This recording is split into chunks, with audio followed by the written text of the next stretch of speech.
credit yet or not. Sometimes I throw an extra credit there. You will have one of the problems be this, solving this. I told you this on day one. I told you this going into midterm, and I'm telling you it again going into the final. So you need to know how to solve this. This is the fundamental backbone of the entire course. Okay? Any questions about this before I walk you through the 5 steps to solving it again? Okay. Love those steps though. All you gotta do is follow directions, right? Yeah. You know that this has the solution.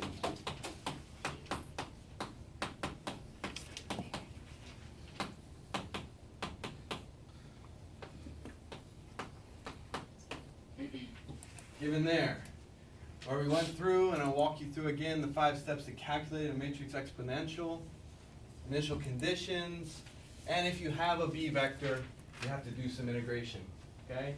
And don't forget, when you solve for e to the at, just substitute in a minus tau for the t everywhere in that solution for e to the at, and that's what you use here, okay? That's where most people make a mistake.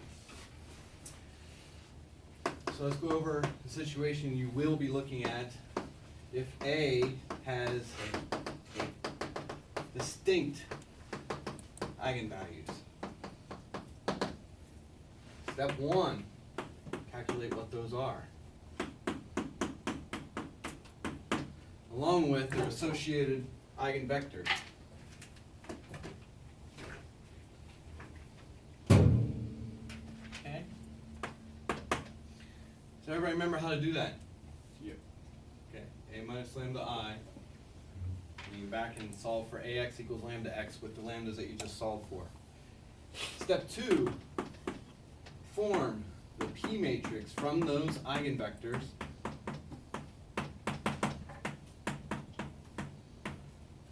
Form your D matrix. Remember, everywhere off the diagonal is zeros.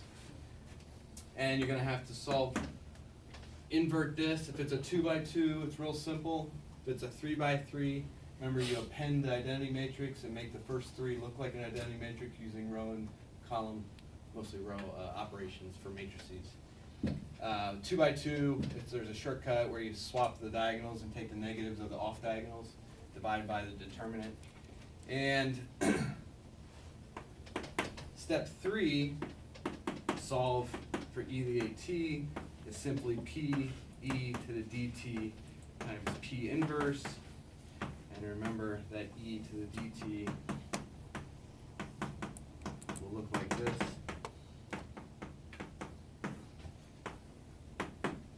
Okay. Step 4 is you're going to simplify wherever possible using your trig identities.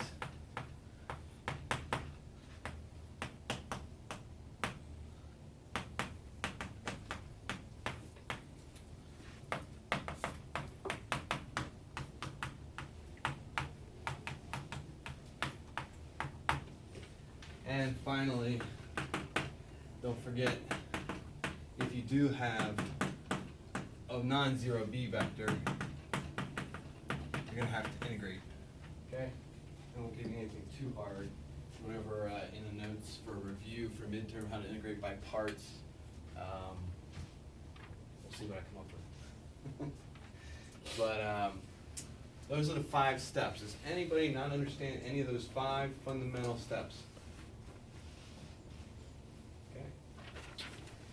So if if your A matrix from your x dot equals ax plus b has non-distinct eigenvalues,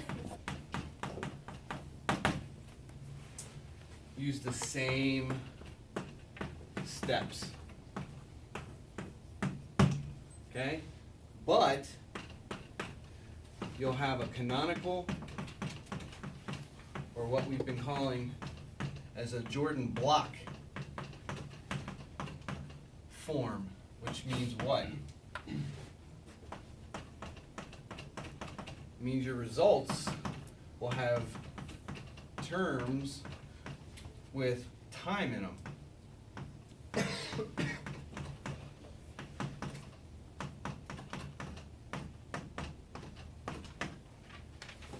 So you'll end up, if you have non-distinct, that means you're going to have at least a singly repeated, two eigenvalues that are the same number.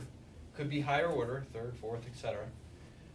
For a second order, that means you'll have a 2 by 2 matrix like this, where you'll have an e to the lambda t out front, similar to what you have up there, but this matrix will have a t in it. It'll be a 2 by 2 because it's repeated, and you'll have a t in the off diagonal. Okay? What does this mean?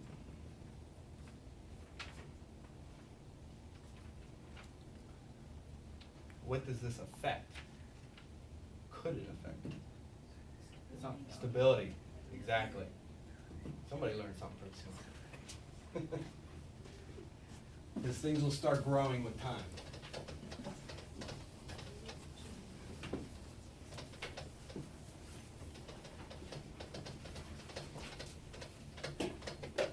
So again, I told you at the beginning of the semester and about halfway through it, I will not make you solve a Jordan normal. I just want you to be aware of it, what it means, what it looks like, okay? So maybe I'll throw an extra credit at you saying, explain to me what a Jordan normal block is and what it implies.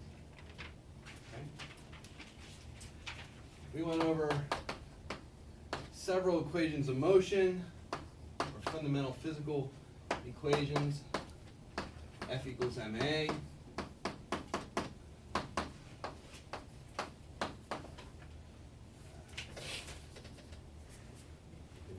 When do we use F equals ma?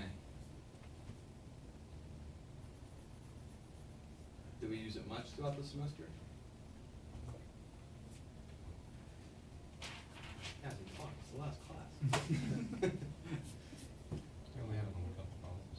Right, and what do we use it for in those problems? External force. We used it almost exclusively for a damper, particle damper, which is what? An example of what kind of motion?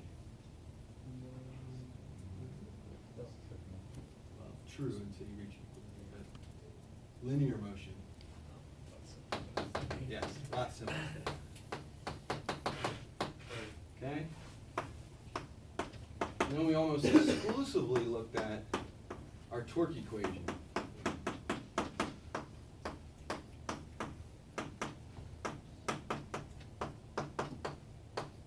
Okay? So this is obviously for angular motion. Okay? So for spinning spacecraft,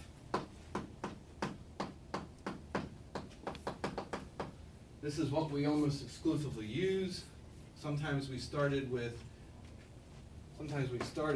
H equals mr cross v, and then plugged it into here. Bless you.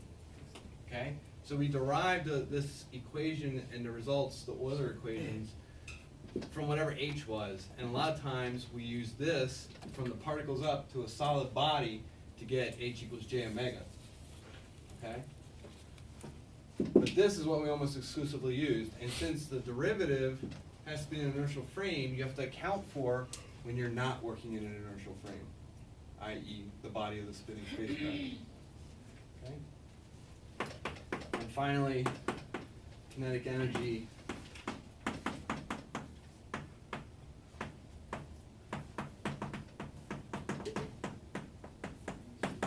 Okay? And that we pretty much just used when we went to slightly non-rigid spacecraft to show energy dissipation, and then we also used it to derive constants to analyze what the motion looks like. Okay?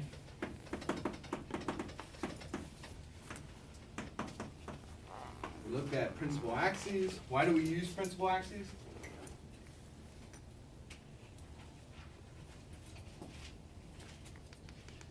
Another potential simple extra credit problem.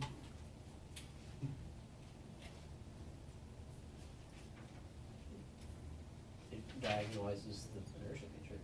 It makes it easy to use. That's the mathematical answer. What's the physical answer? It's what the spacecraft will tend to spin around. Exactly. These are what the spacecraft will spin about. unless you have to constantly apply motion to make it spin about something that's not a principal axis. You don't want to do that. You know, fuel is gold, so you really want to know what these principal axes are and use that. Okay? So how do you calculate those? Again, you can calculate your eigenvalues and eigenvectors of your inertia matrix.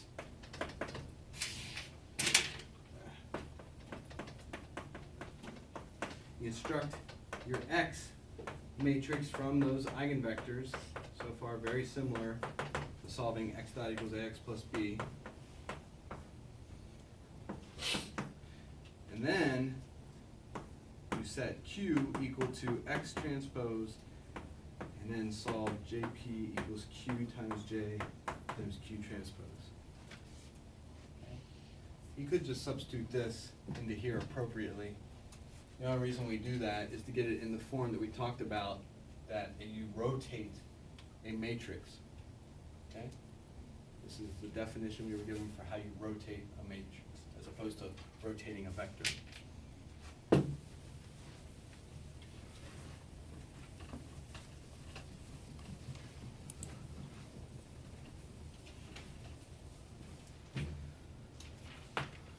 We talked about and used mass center, and so that equation, I think you all did very well on the midterm. Your system mass is just a summation of all your subsystems, whether those are particles or subbodies of that system. Your system mass times the distance from your coordinate origin to your center of mass of the body you're talking about, your system center of mass. It's just a summation of all your subbodies, whether they're particles or subbodies, solid subbodies, times the distance to each of those center of masses. And if you're particles, it's just distance to the particle. Okay? You can also move an inertia matrix to any location other than the center of mass, or conversely from any point to the center of mass, using this transfer equation. Okay? And remember, the easiest way to do this when you're dealing with multiple bodies to a system center of mass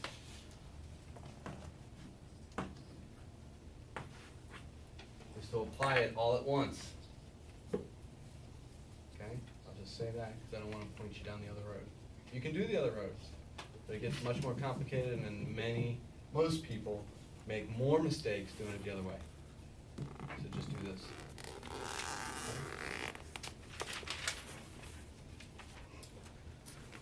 Then we talked about stability. Okay. You have x dot as a function of x.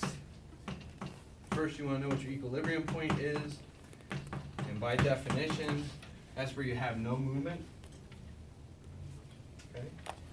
So you just set this equal to 0, and what you get to make that equal to 0 is your equilibrium point.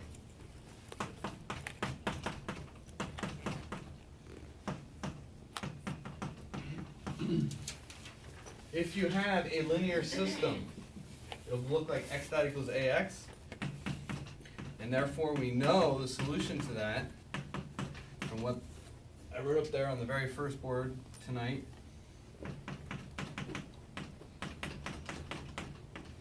You don't have that integral to the right, so it's simply your exponential times your initial condition. It's about as simple as you can get. Okay? If your equilibrium point is not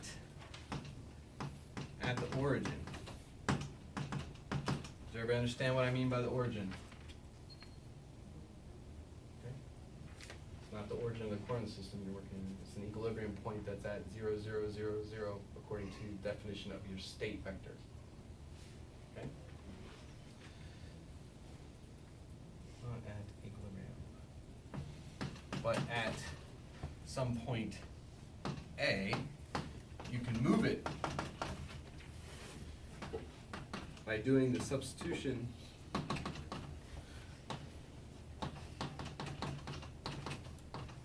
your you're basically taking and you're shifting it by what the equilibrium is, so you effectively make it at the origin. So you're just moving the equations over, if you will. Kind of think of it like that. Okay? I have a question. Yes. For JP, I might just be remembering it wrong, but I thought it was QTJQ, or was I? It shouldn't be. I believe it should be QJ, Q I transpose. made it wrong in homework. I can go back and double check. All right, that's later. fine. No, I trust you. I don't do this every day, so I might be wrong.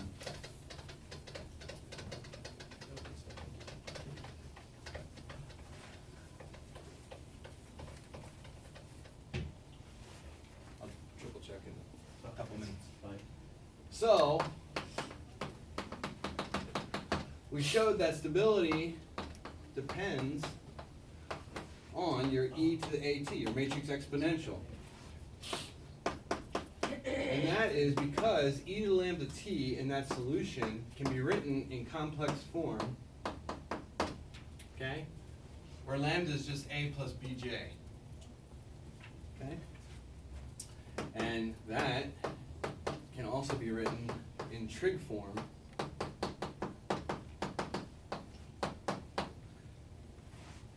where these are just oscillating components. So really, the magnitude, which is what we care about, we care about stability and whether that's growing, shrinking, or not changing, depends on the real part alone. So the magnitude of this, because this is just oscillating, is going to depend solely on the real part of your eigenvalue. And that's going to be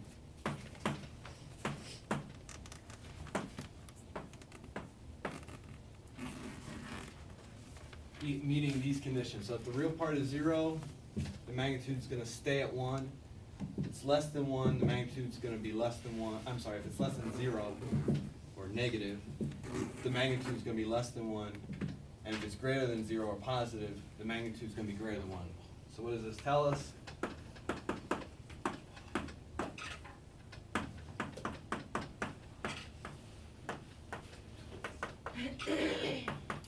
Tells us our conditions for asymptotic stability, whether our system is unstable or neutrally stable. Okay? This is for a linear system. Okay? We didn't linearize the equations of motion. It is for a truly linear system. So what does neutral stability mean? It's basically a system like a pencil balanced on its point, it's sharpened the point, okay?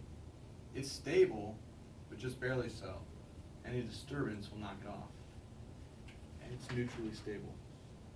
I think we all know what asymptotic and stable and unstable is.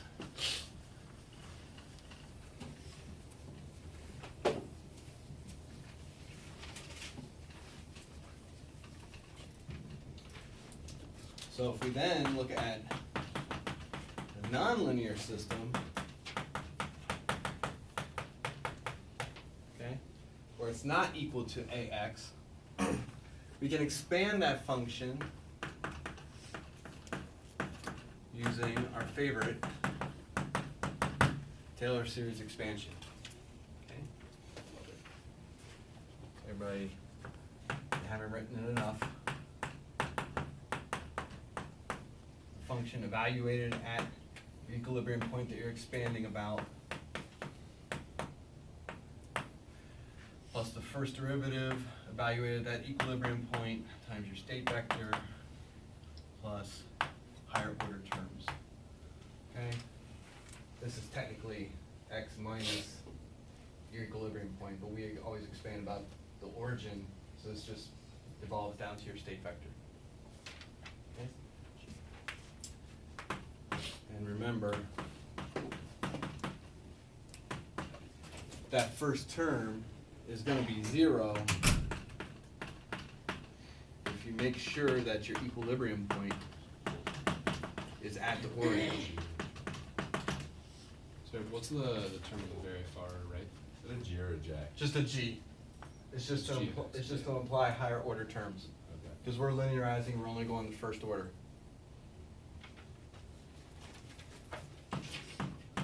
So if this first term is 0 because you're expanding about an equilibrium point at the origin, you really only have to look at the first derivative.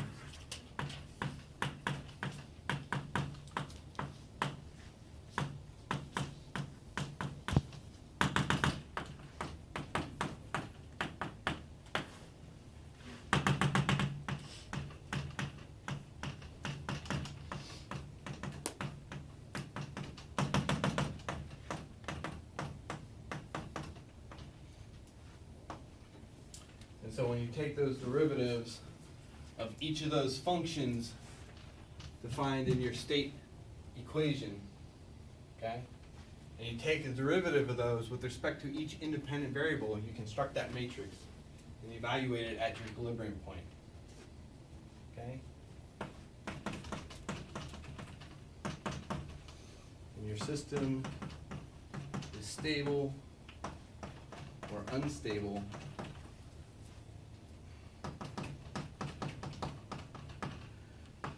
if your linear system is stable or unstable. Okay? What if that linearized system gives you the condition of neutrally stable?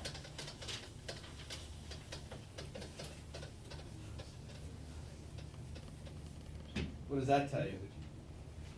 You don't know because the stability depends on the higher order terms. Exactly.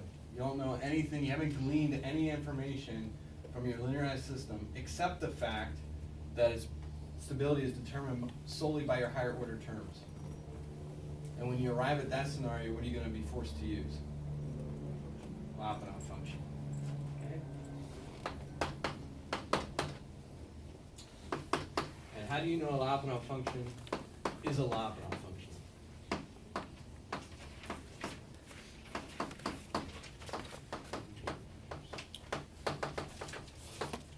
There's 4 conditions, right? All of you say yes at once.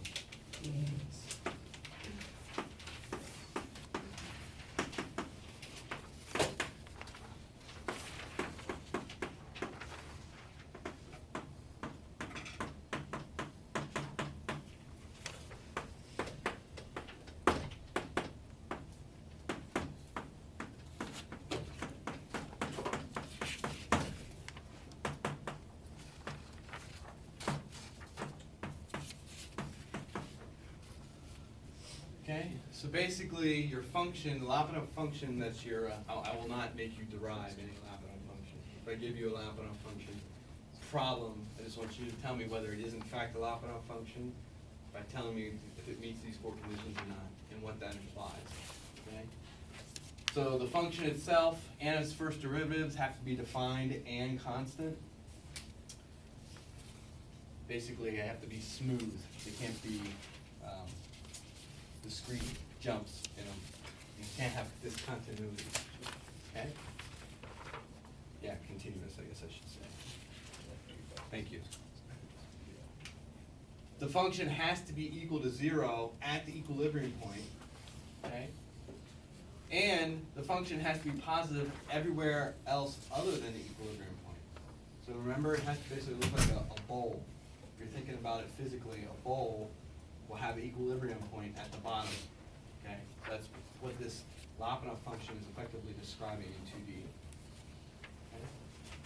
And then the first derivative, or the gradient of the Lyapunov function dot with f, has to be equal to or less than 0.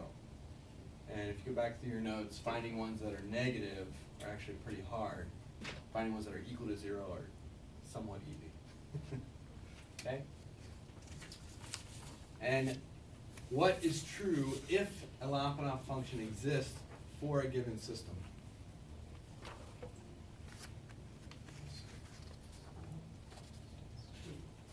What was that? It's stable. By definition, if it's a Lyapunov function for a system that exists, then it's stable, by definition.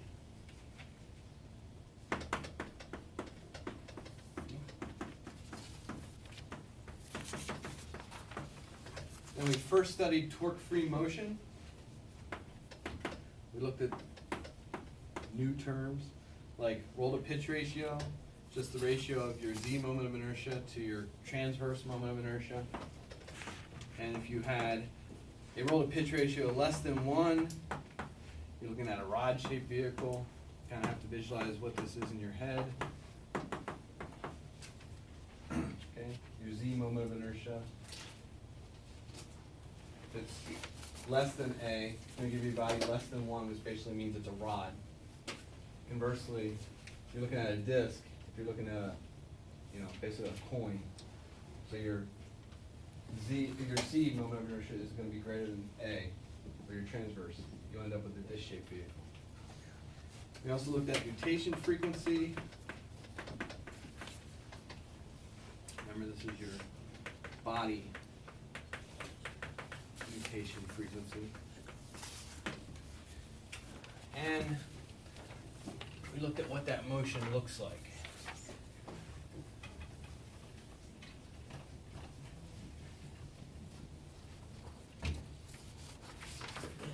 We defined some angles, namely the nutation angle, which we talked about extensively, your space cone angle, and body cone angle. And these are the angle between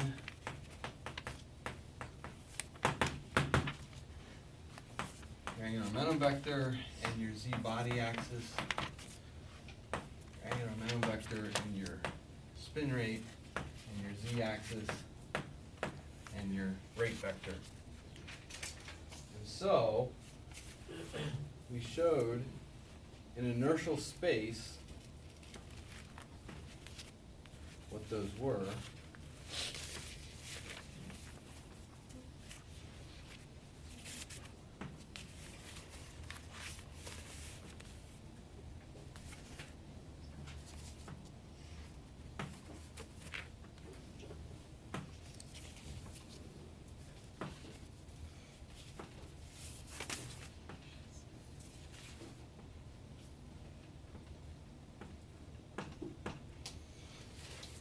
For a rod-shaped vehicle, it looks like this, okay, where your body cone is simply what your transverse rates, the motion is around the body z-axis, and your angular momentum vector is rolling that cone caused by that rate vector going around the angular momentum is simply this cone rolling on the outside surface of your body cone. And as always, your nutation angle between H and Z. And for a disc-shaped vehicle,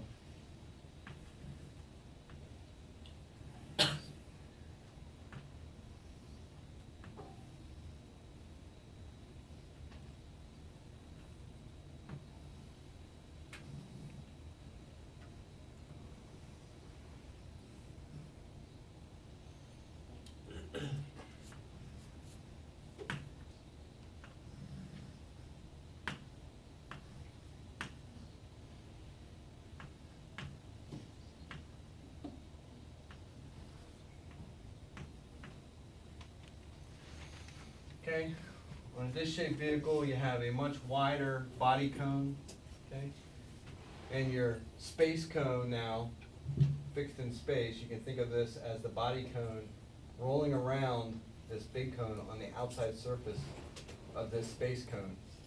So you can kind of think of it more as wobbling as that transpires. And I brought in videos and tried to show that to everybody, because 2D drawing only does so much. All right. What kind of motion is that?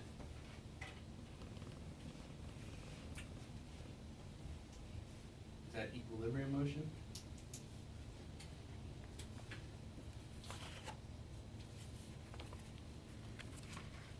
Jonathan's saying no. Anybody else? What is mutation?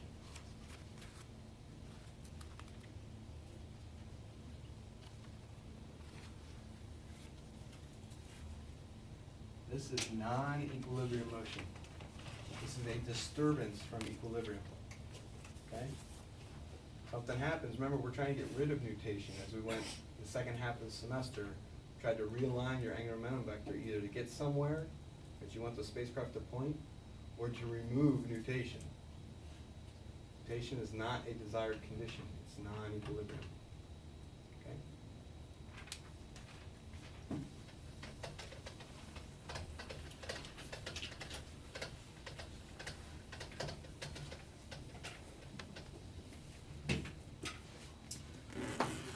Look at spacecraft balance. Okay. Our infamous 3 pictures.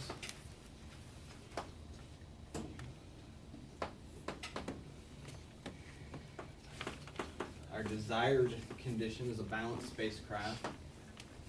You can have, think of it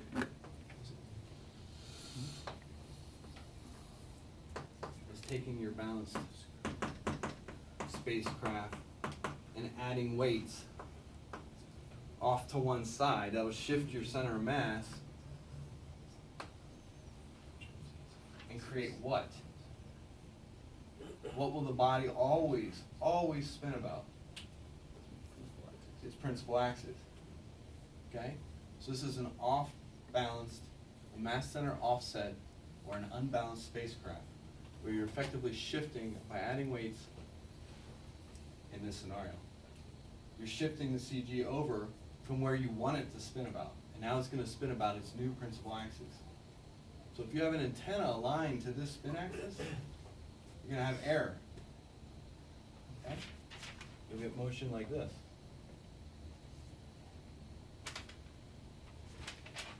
And an even worse scenario,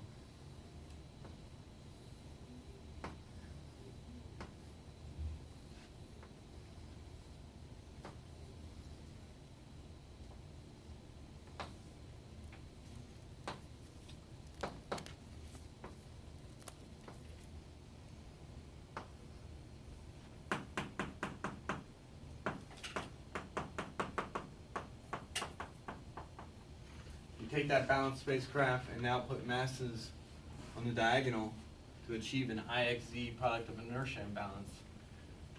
You're going to get coning motion. That will look similar to your non-equilibrium condition, but it is different. How is it different? It is equilibrium. It will always spin like this. You can cause it to spin like this by applying the correct torques. And as soon as you stop applying those torques, it will go back to this. Okay? This is equilibrium motion. That is not. Okay? And so now you're talking about tilt angles. Okay?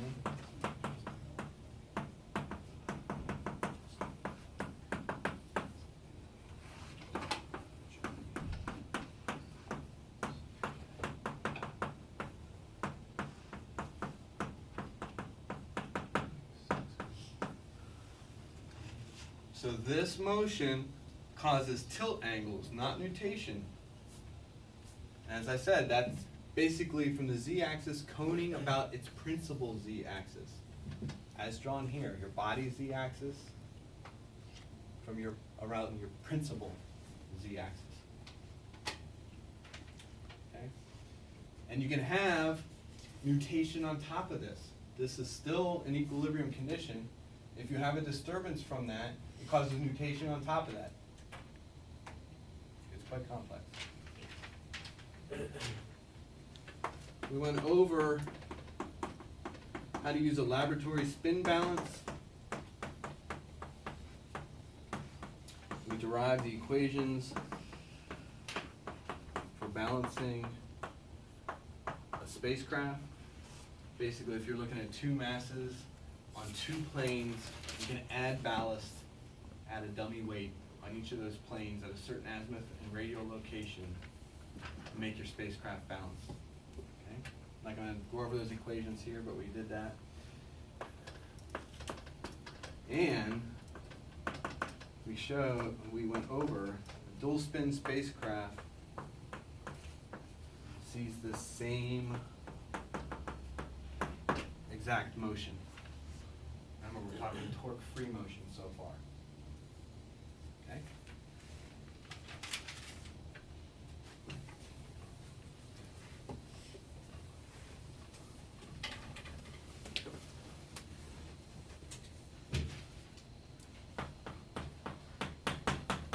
Then we moved on to constant transverse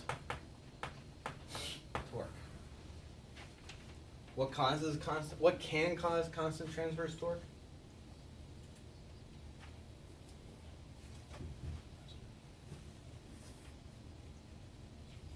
Just think of a lined spacecraft with a thruster there. You're not going to get any offset torque, are you? What if you have a slightly offset motor or a slightly angled motor? You're going to get a constant transverse torque for the duration of the burn. Okay? And when you do that,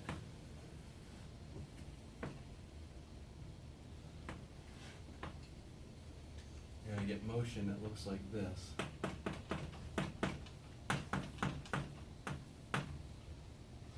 That is centered at minus ny over lambda. X over lambda. And the equation for that circular motion